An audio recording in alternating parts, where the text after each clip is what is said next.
From the healthcare debate to the Charleston Loophole, Anton Gunn speaks exclusively to me for the special edition of Quintin's Close-Ups. Anton, it is so good to see you. Good to see you. I appreciate this. Yeah, happy to do it. Well, thank you so much. Well, let me begin with the obvious, and this is a headline from CBSNews.com. It reads this: House Republicans narrowly pass GOP healthcare bill. Yeah. I'm wondering, where does your mind go to? It goes to a lot of things, but the first thing it goes to is it's unfortunate that the same people who complained for 8 years that we rushed the Affordable Care Act, that we didn't think through what it meant to the American people, and we did it under a shroud of secrecy, are doing something even worse, which is passing an irresponsible bill that will force about 24 million people to lose their health coverage over the next 10 years. It'll make coverage more unaffordable for people, raise the cost of health care, and then people who have pre-existing conditions, whether it's diabetes or heart disease, or you're born with a birth defect or anything, you might end up paying 3 or 4 times the amount for health insurance coverage as somebody healthy would. And it's just unfortunate. So I wish they were less partisan and more focused on actually helping America be healthier, stronger, safer.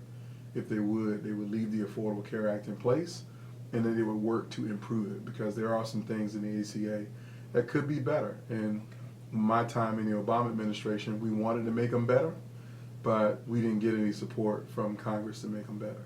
You talk about the Obama administration. What do you think former President Barack Obama is thinking right now?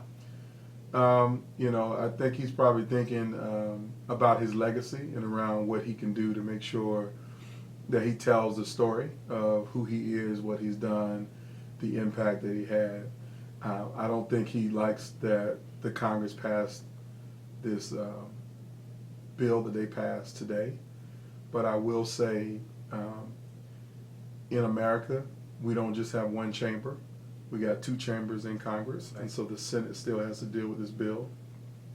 And then thirdly, it has to get to the president's desk.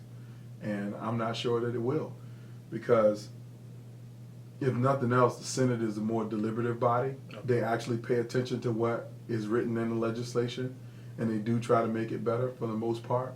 So I don't suspect that they'll just pass what has come out of the House, and it will change dramatically, and if it doesn't change enough, it probably won't be law. Let me move from Washington to Columbia. Yeah. Obviously, you have roots there because you used to be a House representative. Yes. I want to read this headline from the state newspaper on April 26, 2017. Okay. It reads this: Senate passes gas tax increase. Mm-hmm. Tell me, where are you in your mind with that? It's long overdue. We haven't raised our gasoline tax in South Carolina since 1987. Okay, it is 2017. If you drive across the roads in South Carolina, or if you leave Georgia and drive into South Carolina, or leave North Carolina and drive into South Carolina, you can visibly feel the difference in our roads. When you look at the number of bridges that are in disrepair, that haven't had the support.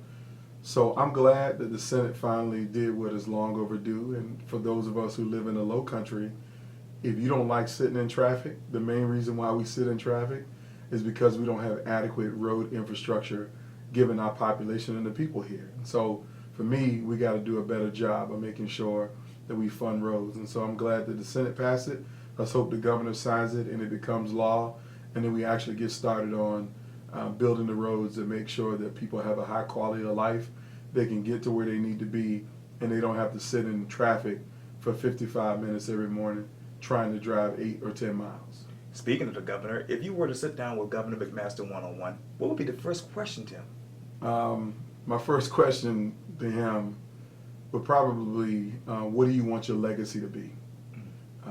We all have the opportunity when we get put in the leadership positions to add value to people's lives. And you don't add value just by what you do right now. It's what you do long term. Pastor Miles Monroe once said, "Success without a successor is a failure." And so when we don't use our gifts and talents to leave an inheritance beyond our life, then we might be successful, but we're not significant. So my question always to people is, what do you want your legacy to be? What do you want to be significant about your time in service? And so I'd be interested to hear that from Governor McMaster. Let me take you to the House of Representatives, because this headline in the Post and Courier was on April 5th. South Carolina House passes bill granting carry of handguns without a permit. Where are you emotionally? You know, we live in a dangerous place in this world, very dangerous place. And I'm a gun owner. Okay. I've always been a gun owner. Okay.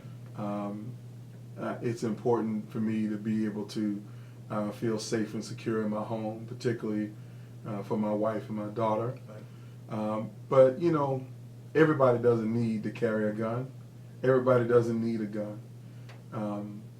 And so I'm not sure where we're going in this state with our gun laws. I mean, we have a lot of open laws in the state. You know, people can openly carry a gun.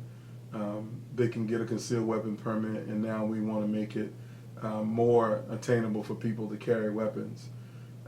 Given the nature of the divisiveness in our communities, I don't think it's prudent for us to do that. I think we have a process that we should stick to, but I do believe in the right to bear arms as a part of the Second Amendment. Okay. But there are also other amendments in our Bill of Rights that we all should live fully, and we need to work as hard on the First Amendment, on the Third, the Fourth, the Fifth, the Sixth, and Seventh, and all of the amendments, not just the Second Amendment. And let me read to you another headline from the Post and Courier, and this was the top story on May 2nd. Bill granting permitless gun carry advances in South Carolina Senate, while legislation closing the Charleston Loophole stalls for the year. Why did it stall in your mind? There's some people want to try to find an excuse for what Dylan Roof did at Mother Emanuel AME Church. I have no understanding as to why somebody would try to make an excuse for mass murder in the name of hatred and bigotry and, to some people, evil. It stalled because I believe that there are people who want to find an excuse for that. There is no excuse for that. We need to close that loophole. We need to close all loopholes and make sure that weapons of all kinds, of any kind, stay out of the hands of evil people and the people who want to do evil and the people who have behavioral health issues. And so it's unfortunate that it stalled. It pains me. I know many of my friends in the legislature worked very hard on that. Senator Kempson has been a strong advocate for that. And it's unfortunate that it stalled because I believe it's people just making an excuse to allow people to do bad things when this is something that's easily fixable. It's common sense. It makes sense. And it will be helpful to prevent future incidents like the Emmanuel massacre from happening.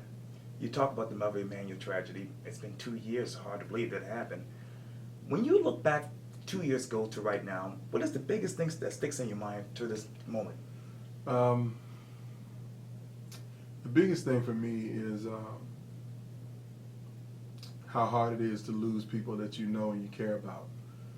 Clemente Pinckney was a friend and a colleague that I served with at the time, and then even when I was in the administration, he used to call on me regularly, say, what can I do to help the president? What are we going to keep healthcare? Is healthcare reform going to pass? All kinds of good stuff he would do. And so over the last 2 years, I thought about his daughters growing up without their father. I thought about a community that has been shell-shocked once again by something that didn't have to be shell-shocked about. It also concerns me around the mental health of the community, because whenever you face tragedy like that, the lights go off after the first year, but the tragedy stays with you for a lifetime. And so my heart goes out to the members of Emmanuel AME, the families, the extended community, because trauma like that doesn't go away. I'm a survivor of terrorism for the last 17 years, and losing my brother in a terrorist attack is still with me every single day. And so the pain doesn't go away, it just gets different. And so 2 years in, for those victims and the family members, is that I know they're still going through pain and trauma, and we need to be supportive of them and make sure that they get the support services that are necessary for them to not just be resilient, but to thrive again in the face of such unspeakable tragedy. Anton Gunn, thank you so much for your time. I really appreciate this. Thank you. Appreciate it. Anytime. All right. Yes, sir.